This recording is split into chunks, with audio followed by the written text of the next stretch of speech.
കമല എന്ന സ്ത്രീയുടെ മരണമാണ് ആദ്യം സ്ഥിരീകരിച്ചതെന്നാണ്. അപ്പോൾ നമുക്കൊന്നുകൂടി അതിലൊരു വിവരങ്ങൾ തേടാം. എനിക്ക് തോന്നുന്നു അല്ലേ, ഷഹീദുണ്ടോ?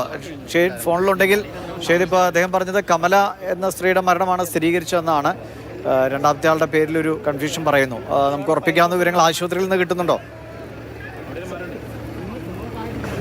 ദിവിഷ, ഇത് ആശുപത്രിയിൽ നിന്ന് ലഭിക്കുന്ന വിവരമാണ്. സ്വാഭാവികമായും ആ പ്രദേശത്തുകാരായ ആളുകൾക്ക് ഒരുപക്ഷെ അവർക്ക് ആ വിവരം ലഭ്യമാകുന്നതേ ഉണ്ടാവുള്ളൂ. നമ്മൾ ആശുപത്രിയുമായി ബന്ധപ്പെട്ട ആശുപത്രി അധികൃതർ കൃത്യമായും ഔദ്യോഗികമായി തന്നെ നമ്മളോട് പറഞ്ഞത് ആദ്യം ഓമശ്ശേരി ശാന്തി ആശുപത്രിയിൽ ഉള്ള അവിടെ വെച്ച് ഒരു മരണം നടന്നു. അതായത് രാജേശ്വരി 63 വയസ്സുള്ള ആനക്കാമ്പൂയിൽ കണ്ടപ്പഞ്ചാലുള്ള സ്വദേശിയായ 63 വയസ്സുകാരി രാജേശ്വരി ഓമശ്ശേരി ലിസ ആശുപത്രിയിൽ അവിടെ വെച്ച് മരിച്ചിട്ടുണ്ട്.